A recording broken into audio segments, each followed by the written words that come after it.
Ele nem hesitou antes de dizer. Todos concordamos. Não venha ao casamento. Assim, do nada, meu filho me apagou da vida do meu próprio neto. Sem motivo, sem desculpas, apenas uma execução educada por telefone. Uma semana depois, uma transferência bancária mudou tudo. De repente, ele estava chorando, implorando, dizendo que não sabia de toda a história. Mas, a essa altura, eu não era mais apenas a mãe dele. Eu era a mulher que detinha o poder que eles nunca imaginaram que eu usaria.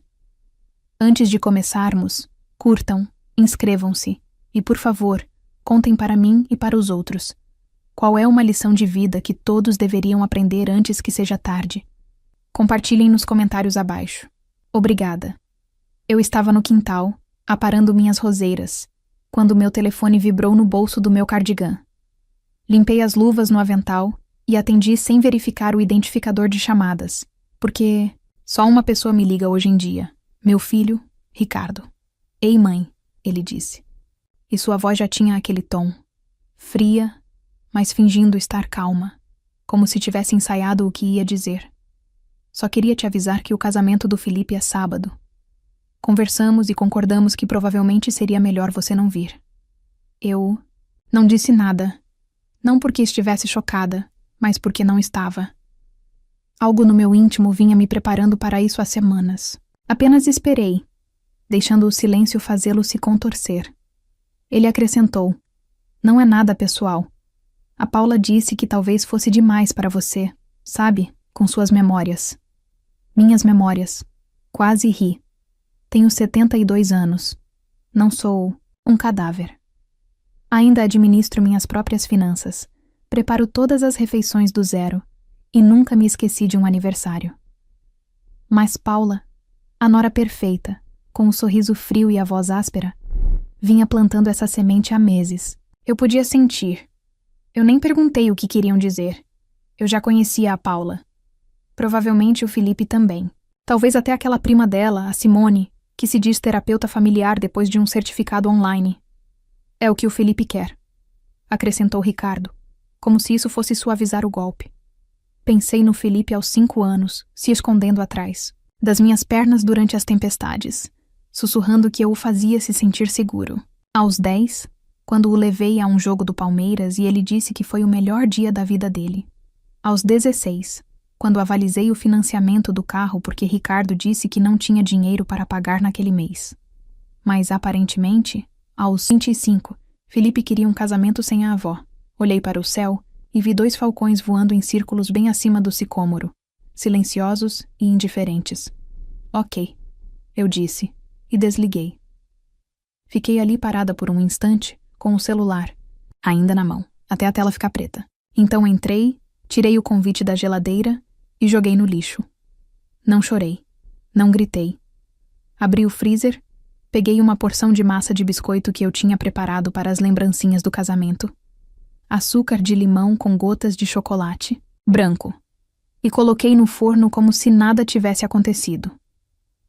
A cozinha se encheu com o aroma cítrico e de baunilha, como sempre acontecia nos feriados e aniversários. E toda vez que Felipe me visitava quando criança, eu me sentava à mesa, tomando chá na minha caneca lascada de melhor avó do mundo, e olhava para o nada. Quando os biscoitos ficaram prontos, eu os embrulhei cuidadosamente em um pote de Tupperware, amarrei uma fita em volta e caminhei, pelo quarteirão, até a varanda da casa do Ricardo. Deixei-o na porta com um bilhete que dizia: para a comemoração. Não bati. Não queria ver a cara deles. Voltei para casa em silêncio, sem saber se me sentia mais como um fantasma ou uma idiota. Naquela noite, coloquei meu celular no silencioso e vi a luz piscar com mensagens que recebi e que nunca abri. O pior tipo de traição não é barulhento, é silencioso, cuidadoso e disfarçado de amor. E eu soube naquele momento que, se eu estivesse sendo apagada da história da minha própria família, eu seria amaldiçoada se fosse embora em silêncio. Na manhã seguinte ao telefonema de Ricardo, sentei-me na varanda com meu café e observei a vizinhança acordar como sempre. Os mesmos corredores, os mesmos passeadores de cachorro, os mesmos caminhões de entrega, mas tudo parecia diferente. Há um certo tipo de silêncio que se segue ao ser excluída da própria família, como se você estivesse observando sua vida através de uma vidraça grossa e ninguém percebesse seu desaparecimento. Pensei nos anos que passei abrindo mão de partes de mim para que Ricardo pudesse ter uma vida que eu nunca tive. Eu tinha 26 anos quando o pai dele morreu em um acidente de fábrica e nunca me casei novamente. Não porque não houvesse chances, mas porque eu não queria que Ricardo se sentisse inferior a outra pessoa. Eu trabalhava em turnos dobrados, no restaurante e depois limpava casas nos fins de semana. Cada centavo era usado para mantê-lo em uma escola particular, para que ele não tivesse que crescer como eu, driblando ordens de despejo e comendo biscoitos salgados no jantar. Lembro-me dele chegando em casa uma vez, aos 11 anos, radiante, por ter ganhado um prêmio de ciências e dizendo: "Eu disse a todos que minha mãe é a pessoa mais inteligente que eu conheço." Eu mantive isso por anos, mesmo quando ele parou de dizer coisas assim. Paula entrou em cena há cerca de 10 anos. Ela era educada, sempre sorria demais, mas tinha um jeito de distorcer um pouco a conversa, fazendo com que você saísse com a sensação de ter feito algo errado. Na primeira vez que ela veio jantar, disse que meu bolo de carne estava com um gosto muito nostálgico, como se pertencesse a um museu. Eu ri, mas então ela começou a sugerir que o Ricardo cuidasse das minhas receitas. Perguntou se eu tinha um advogado e começou a insinuar que eu deveria considerar uma residência assistida antes que uma queda me levasse a pensar nisso. Eu ignorei tudo, achando que era preocupação. Que idiota eu sou. Só percebi o que realmente era quando já era tarde demais. Há 3 anos peguei pneumonia e fiquei internada por 8 dias. Minha afilhada, Carolina, que trabalha com finanças, veio ficar comigo depois. Ela não é minha filha de sangue, mas sempre foi mais filha do que Paula jamais poderia sonhar em ser. Foi ela quem me convenceu a elaborar um plano patrimonial adequado e a implementar proteções. Ela me conectou com um advogado e me ajudou a redigir um fundo fiduciário vitalício. Insisti em manter Ricardo como beneficiário principal na época, porque ainda acreditava que ele faria o que era certo, por mim, mas Carolina fez questão de incluir o que ela chamou de cláusula de botão de emergência. Se certas condições fossem atendidas, eu poderia realocar todo o fundo fiduciário sem permissão. Lembro-me dela dizendo: "Você precisa de um jeito de se proteger se o amor se transformar em alavancagem." Na época, achei dramático demais, mas agora é a única razão pela qual ainda tenho algum poder. O fundo atualmente detém pouco mais de R$1.200.000, dinheiro que juntei ao longo de décadas de economia inteligente, vendendo um imóvel para alugar e investindo o pagamento do seguro de vida que recebi depois da morte do Antônio. Ricardo sabe que ele existe. Paula também. Os dois contavam com isso, tenho certeza, planejando discretamente o futuro em torno de um dinheiro que nunca ganharam. A entrada da casa do Felipe estava programada para sair junto com a reserva de aposentadoria do Ricardo. Mas eles se esqueceram de algo crucial. Quando você faz alguém se sentir um nada, é melhor rezar para que ela não se lembre de que ainda tem o poder de mudar tudo. Passei a manhã inteira revisando meus documentos. Peguei meu cofre, examinei as assinaturas, conferi as cláusulas. Carolina estava certa. Eu poderia remover os 2 e redirecionar os fundos com apenas 2 formulários autenticados. E eu já tinha outra pessoa em mente, não como punição, mas como prova. Uma prova de que eu existia, de que eu importava, de que eu não era apenas uma nota de rodapé no pequeno álbum de casamento perfeito deles. Liguei para a Carolina naquela tarde. Ela atendeu no segundo toque e perguntou: "O que eles fizeram?" Contei tudo a ela. O telefonema, o bilhete, o silêncio. Ela não perguntou 2 vezes. "Ok", disse ela.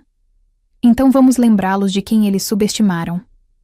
Ao pôr do sol, já tínhamos uma reunião marcada com o advogado e pela primeira vez em dias, dormi profundamente. Não porque não estivesse machucada, mas porque agora eu tinha um plano.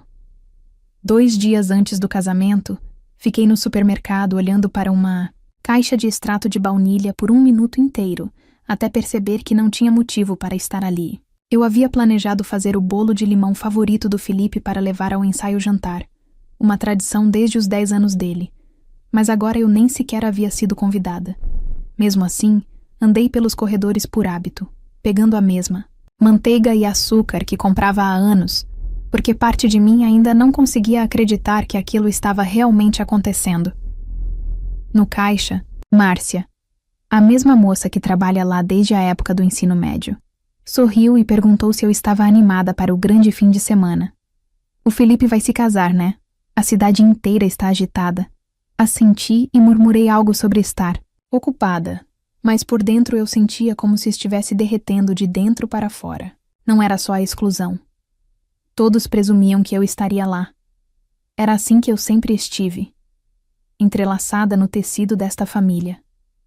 Paguei pelas compras que não precisava mais, dirigi para casa em silêncio e coloquei os ingredientes na despensa, como se um dia, em breve, eu encontrasse um motivo para usá-los. Naquela noite, abri o Facebook pela primeira vez em semanas. Geralmente evito, mas a curiosidade falou mais alto.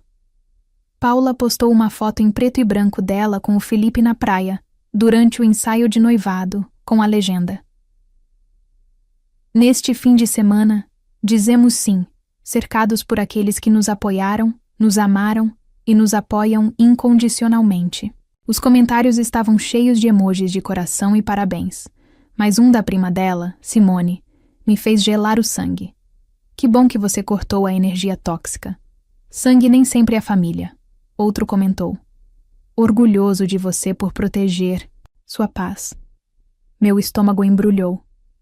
Cliquei nas fotos dela e encontrei um álbum inteiro intitulado Preparação Final, mostrando o chá de panela, a organização do jantar de ensaio, até mesmo uma foto das sacolas de boas-vindas que eu mesma havia pago.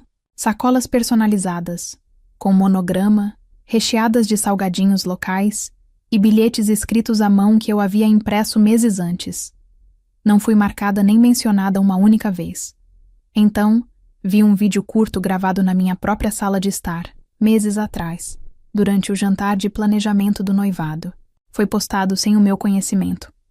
Cortaram a imagem o suficiente para me excluir, mas eu reconheci meu papel de parede, meu jogo de chá e até o vaso que Felipe fez para mim na 3ª série, em cima da lareira. Eles me apagaram com precisão, cirúrgica. Fechei o aplicativo e fiquei em silêncio até o ambiente se tornar barulhento demais. Fui até a cozinha, abri a gaveta onde guardo anotações antigas e tirei um cartão do Felipe, escrito à mão, da formatura do ensino médio. "Vovó Lúcia, você é a razão pela qual eu acredito em família. Você esteve presente em cada passo. Espero te deixar orgulhoso." Dobrei-o cuidadosamente e o guardei no bolso do casaco como uma armadura. Na manhã seguinte, deixei uma lata de biscoitos na porta deles. Sem bilhete desta vez. Apenas uma fita e uma etiqueta com o nome do Felipe. Não era para pedir perdão, nem para agradecer. Era uma declaração. Eu ainda estava aqui. Eu ainda existia e não desapareceria silenciosamente. Naquela mesma tarde, Carolina mandou uma mensagem. Os médicos estão prontos. Quando você estiver pronta, a gente se muda." Fiquei olhando para a mensagem por um bom tempo antes de responder. Segunda-feira, logo cedo. E assim, a contagem regressiva começou. Não para um casamento, mas para um acerto de contas. Na manhã seguinte ao envio daquela mensagem para Carolina, acordei com uma estranha sensação de clareza, como se meu corpo finalmente tivesse alcançado uma decisão que meu coração havia tomado dias atrás.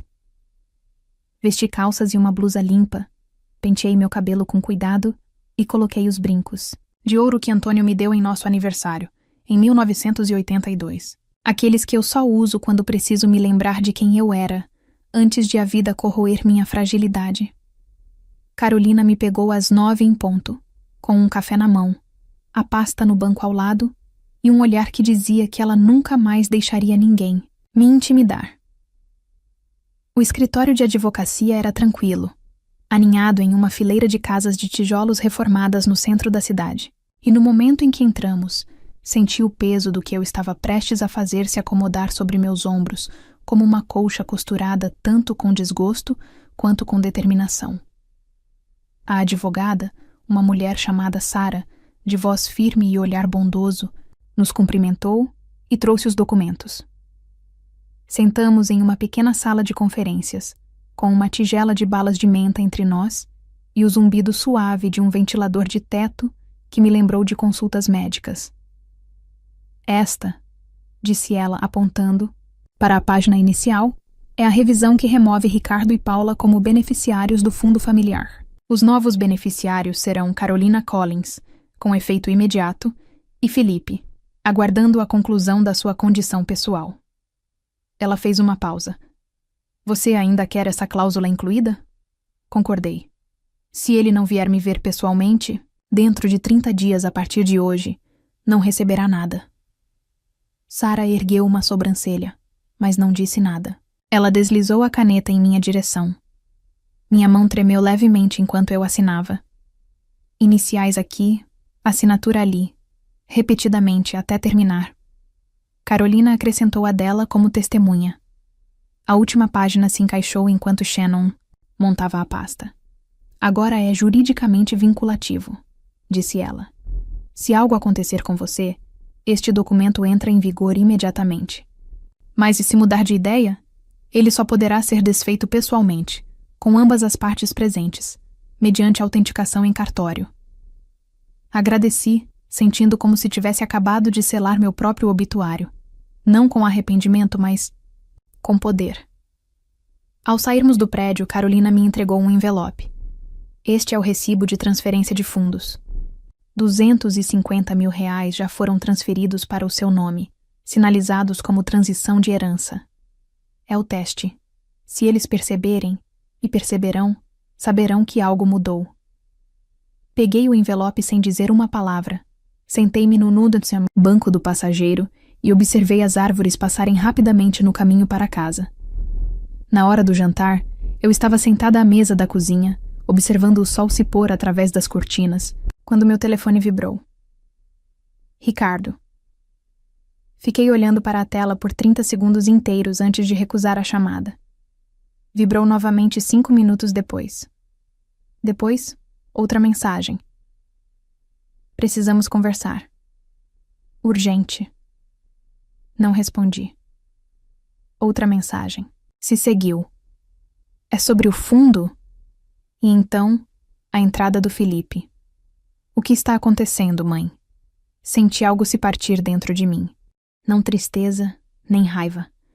Apenas uma confirmação silenciosa de que eles só me notavam quando algo lhes custava caro.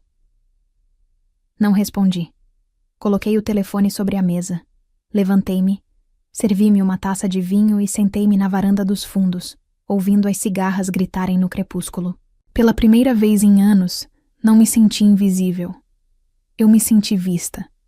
Não da maneira que sempre quis, mas da maneira que mais importava agora. Que viessem me encontrar.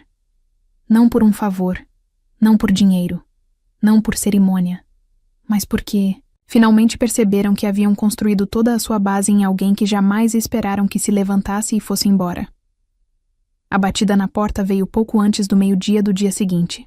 3 pancadas curtas na porta da frente, que carregavam o peso do pânico. Não precisei olhar pelo olho mágico. Eu sabia que era o Ricardo. Abri a porta e o encontrei parado na varanda, parecendo menor do que eu já o vira. A camisa social, amassada, os olhos vermelhos como se não tivesse dormido. E atrás dele, estacionado na calçada com o motor ligado, estava a SUV branca da Paula. Ela não saiu. Nunca sairia. Eu não disse nada. Apenas me afastei e o deixei entrar.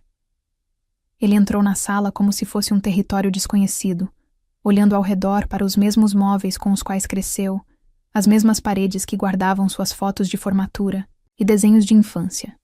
Eu não vim para brigar, disse ele com a voz tensa.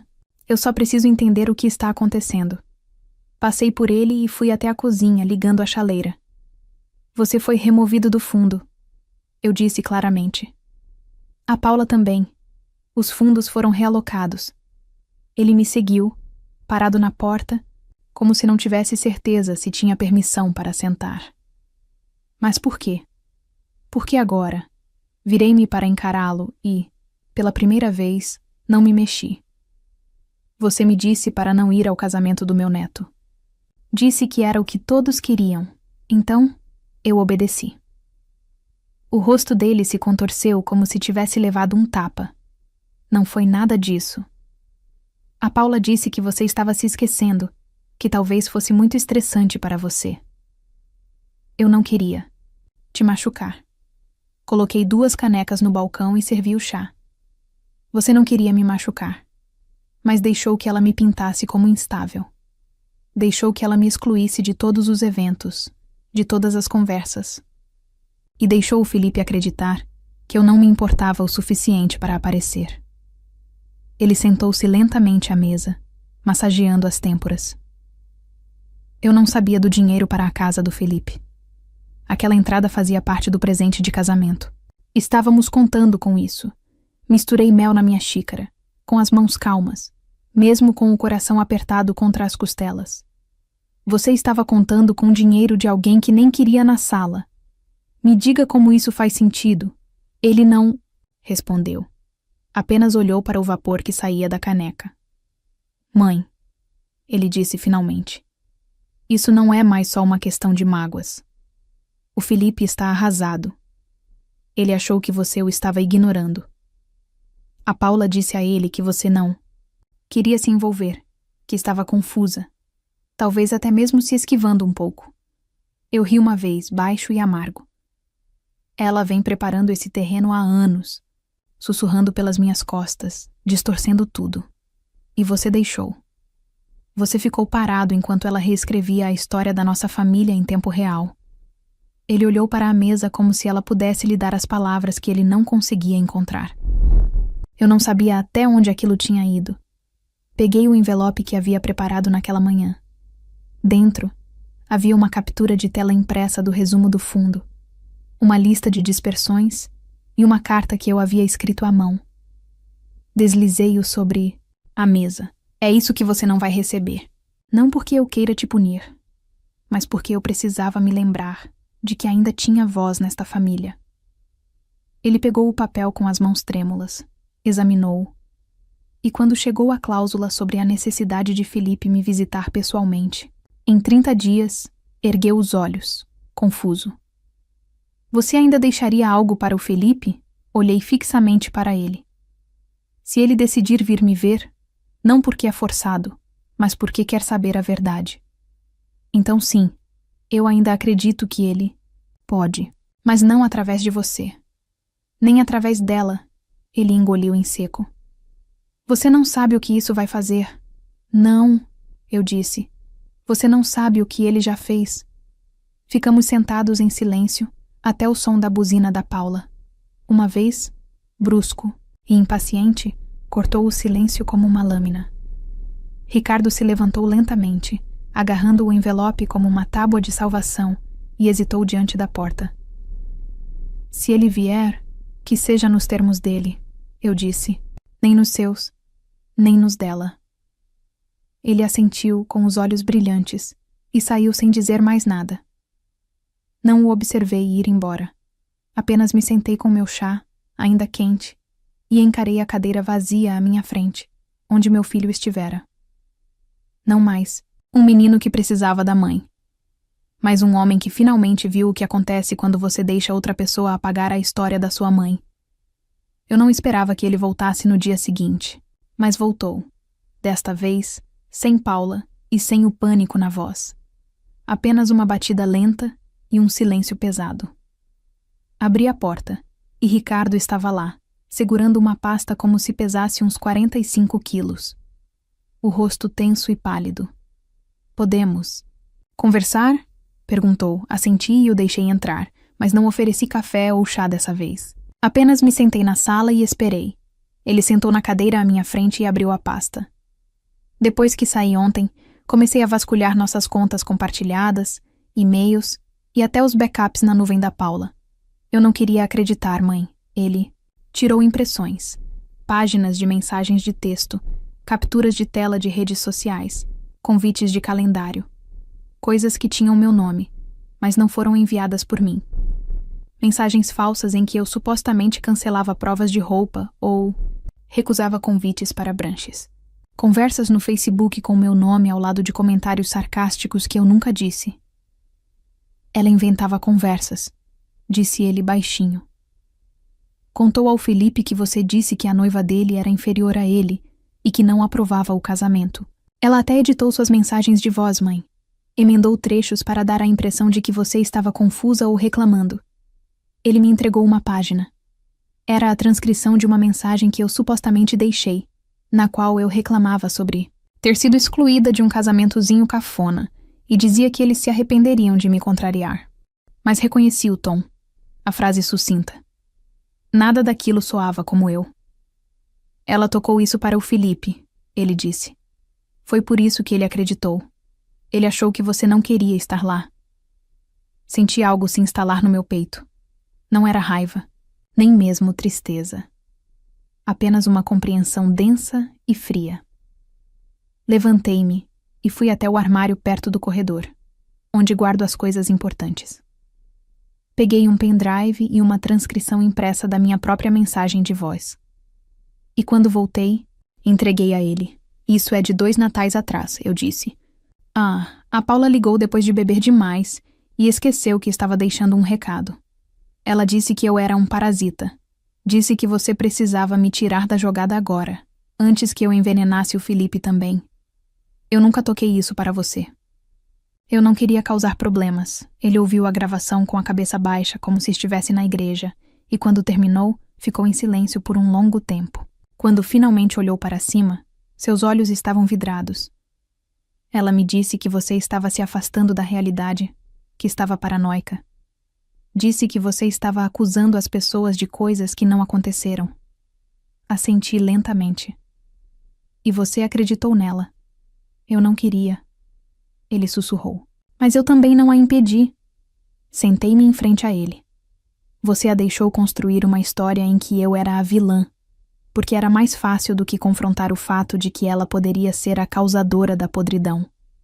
Ele não discutiu. Apenas dobrou as páginas de volta na pasta e olhou para o carpete. O Felipe sabe? Perguntei. Ele assentiu. Mostrei a ele ontem à noite. Ele está confuso, magoado, chorou. Mãe, ele achou que você o ignorava. Achou que você nem queria estar no casamento dele. Engoli em seco, sentindo aquela dor profunda de novo. Aquela que vem quando você percebe que sua ausência foi sentida, mas não foi bem assim. A história é errada. Então ele tem uma escolha. Eu disse. A cláusula do acordo fiduciário permanece.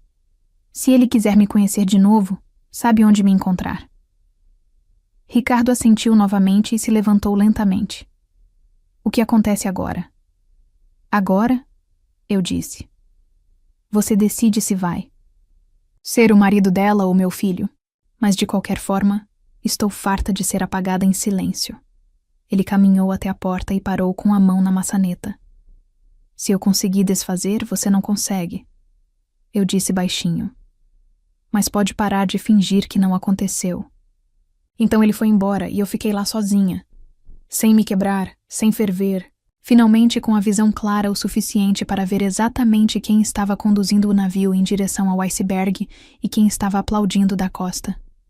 Não tive notícias de Felipe por 3 dias depois da visita de Ricardo, e disse a mim mesma que não estava contando. Mas cada vez que o telefone tocava, cada batida na porta, minha respiração ficava presa por meio segundo antes de me forçar a voltar à quietude.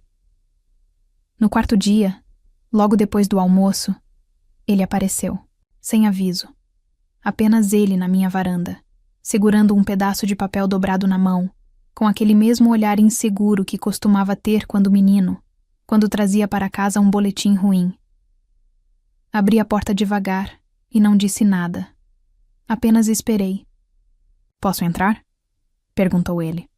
Dei um passo para o lado, e ele entrou como se não tivesse mais certeza de que pertencia àquele lugar. Olhos percorrendo a sala como se fosse um museu esquecido. Eu li tudo o que o papai me deu, disse ele. parando no meio da sala. Ouvi a mensagem de voz da Paula. Eu não sabia o que pensar. Queria acreditar que nada daquilo era verdade. Mas quando a confrontei, ela nem negou. Disse que era para o meu bem. Fiquei quieta, deixando que ele resolvesse. Achei que você não quisesse estar lá, vovó. Achei que estivesse com raiva de mim, ou que talvez não estivesse bem e não quisesse o estresse. Eu não sabia o quanto disso era falso. Ele olhou para o papel em sua mão e o desdobrou. Era uma foto nossa tirada quando ele tinha uns 6 anos. Nós dois cobertos de farinha depois de assar biscoitos. Seus braços em volta do meu pescoço. Nós dois rindo. Isso está na minha carteira há anos, disse ele. Toda vez que eu estava com medo, inseguro ou até mesmo estressado, eu o pegava e olhava. E então, durante o último mês, fiquei me dizendo que talvez não significasse o que eu pensava. Que significava porque era isso que ela queria que eu pensasse. Sentei-me no sofá e fiz sinal para que ele se juntasse a mim. Ela é esperta, eu disse. Ela não te contou mentiras apenas.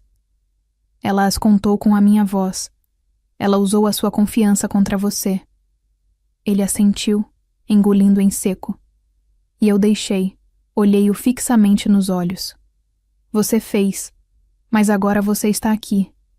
Então o que você vai fazer a respeito? Ele piscou surpreso. Eu não sei. Estou tentando descobrir. Eu sei que o casamento é neste fim de semana. E sei que provavelmente é tarde demais para tudo. Mas eu simplesmente... Não é tarde demais. Eu interrompi. A cláusula ainda está em vigor. Você apareceu. Você veio até mim, não? Para consertar dinheiro. Mas para descobrir a verdade. Era tudo o que eu precisava. Ele expirou como se estivesse prendendo a respiração por semanas. Eu não vim por causa do dinheiro. Juro. Vim porque sinto sua falta. Porque eu não podia deixar que essa versão de você fosse a última em que eu acreditasse. Estendi a mão e peguei a dele. A mesma que eu costumava segurar ao atravessar a rua. Então recomeçamos. Mas não através dela. Não através de mais ninguém. Só nós dois. Ele assentiu. E pela primeira vez no que pareceram anos, vi meu neto novamente. Não a versão adulta e refinada, treinada por outra pessoa, mas o menino que costumava me ajudar a dobrar roupa enquanto cantava desafinado. Ficamos ali sentados em silêncio por um tempo, até que ele finalmente se levantou. Eu deveria ir, disse ele. Mas volto antes do casamento. Acompanhei-o até a porta e assim que ele saiu, ele se virou. Posso te perguntar uma coisa? Claro. Se ela não tivesse mentido, se tudo tivesse corrido normalmente, você ainda teria me dado o dinheiro? Sorri levemente. Se tudo tivesse corrido normalmente, eu não teria precisado. Ele assentiu lentamente, como se tivesse entendido mais do que eu disse. Depois caminhou até o carro e foi embora.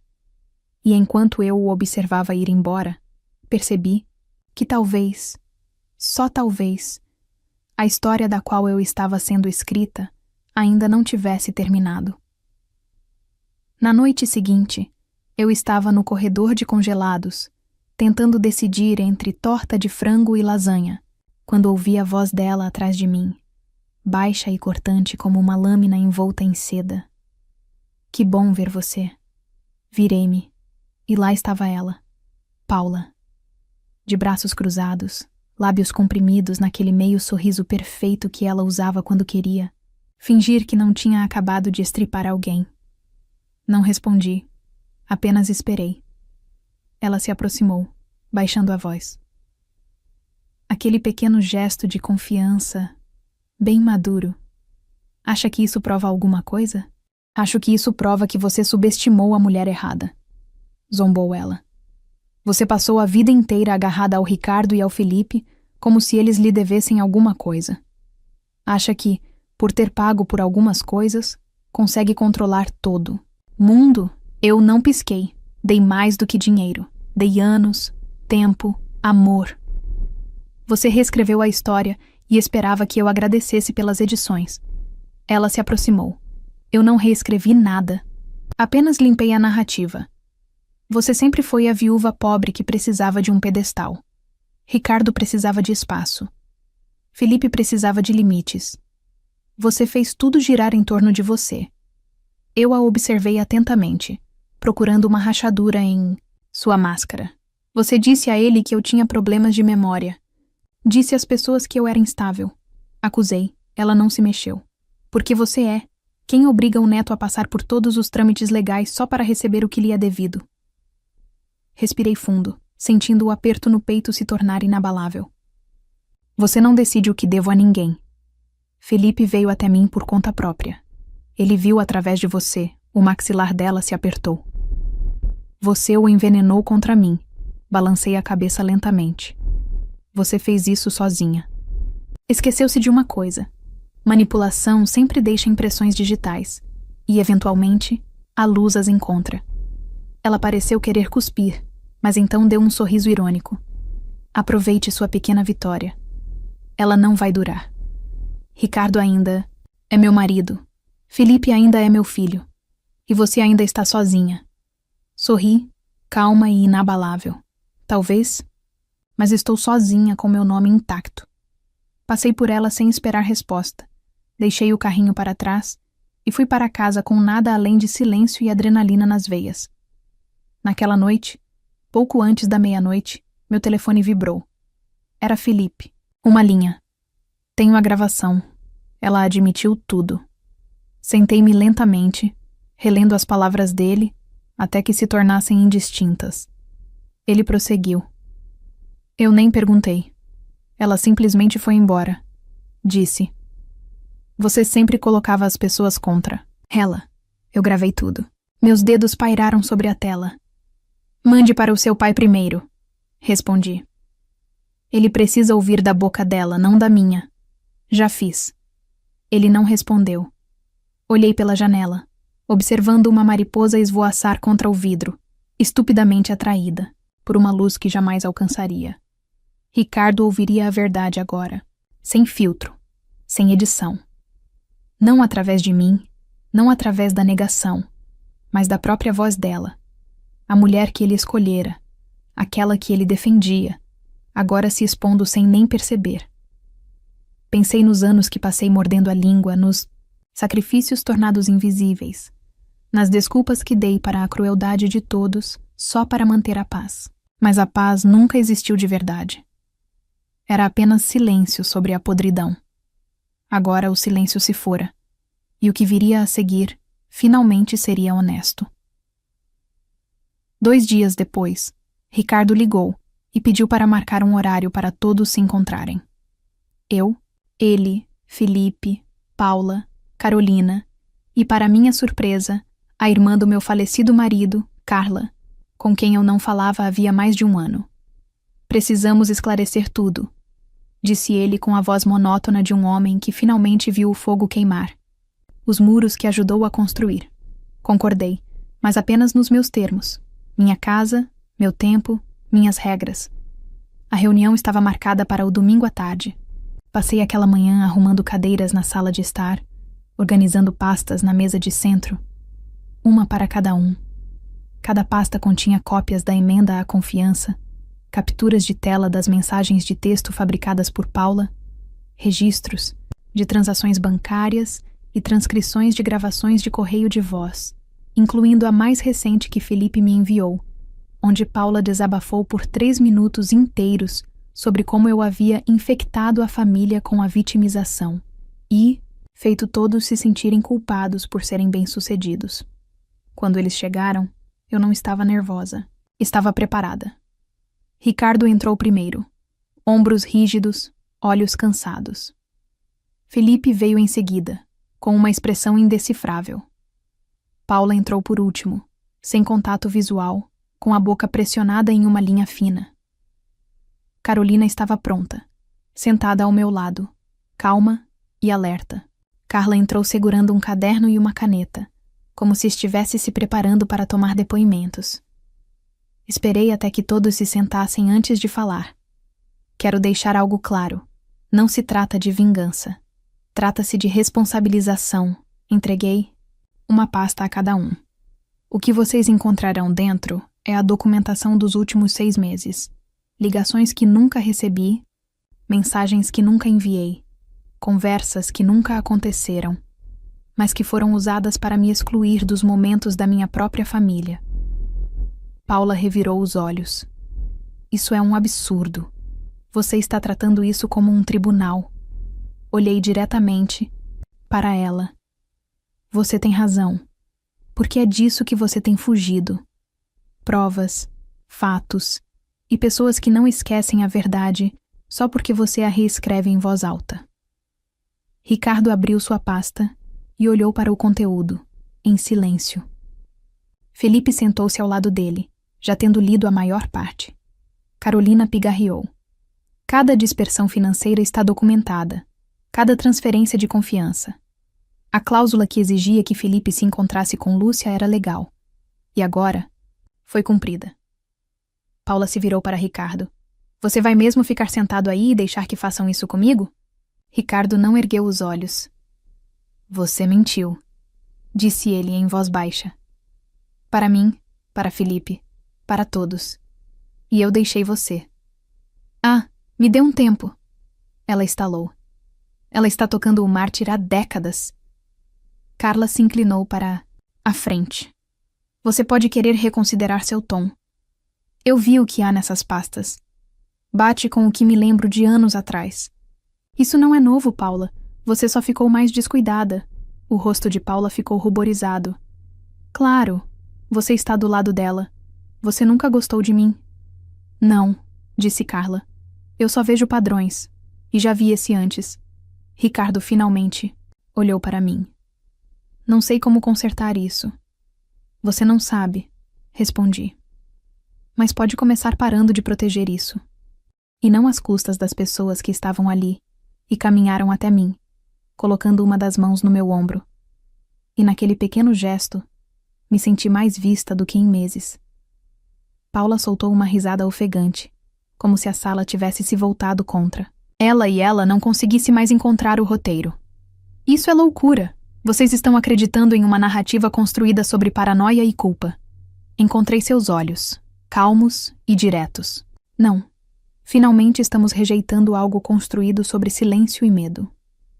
Ricardo também se levantou. Mais lentamente que Felipe, mais firme. Acho que você deveria ir embora, Paula. Disse ele, não alto, mas alto o suficiente para que a sala congelasse. Ela o encarou como se ele tivesse acabado de lhe dar um soco. Depois riu novamente, mas desta vez com mais força no meio. Você está mesmo me expulsando?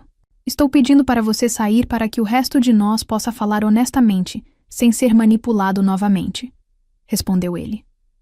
Ela pegou a bolsa, resmungando algo baixinho, e saiu furiosa, a porta da frente batendo atrás dela como um último ponto. Ricardo não se sentou mais. Apenas olhou ao redor da sala, como se finalmente estivesse vendo o estrago, a podridão sob o carpete que todos haviam pisado por tempo demais. Eu deveria ter parado com isso antes, disse ele, mas eu ficava pensando que ia melhorar, que era só estresse ou falha de comunicação. Eu não queria acreditar que tinha entregado a dignidade da minha mãe em troca de paz. Assenti uma vez, o único sinal de reconhecimento que consegui, dar sem me desesperar. Você priorizava o conforto em vez da clareza, eu disse. É o que a maioria das pessoas escolhe até que custe muito caro. Carla fechou o caderno. E agora? Perguntou ela. Peguei o último envelope sobre a mesa e o entreguei a Ricardo. Esta é a minha última revisão, eu disse. Ela te remove permanentemente do fundo. Não estou fazendo isso para te punir. Estou fazendo isso porque confiança não é dinheiro, é crença. Alguém protegerá seu nome mesmo quando você não estiver presente. E você não protegeu. Ele abriu, leu e assentiu lentamente. Eu entendo. Felipe olhou de um para o outro, hesitante. E eu coloquei a mão no bolso e entreguei a ele uma única folha, com sua reintegração assinada e autenticada naquela manhã. Você mereceu, eu disse. Por aparecer, por fazer perguntas, por me ver de novo. Ele segurou o papel como se fosse mais do que legal. Era pessoal, e era mesmo. Ricardo dobrou o envelope e o colocou de volta na mesa.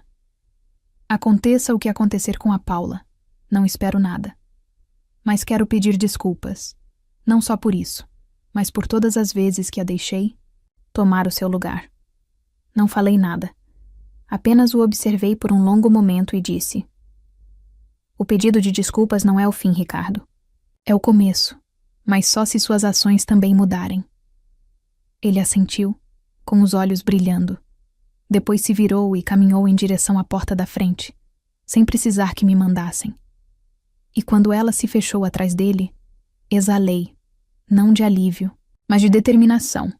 Esta não foi uma batalha que venci.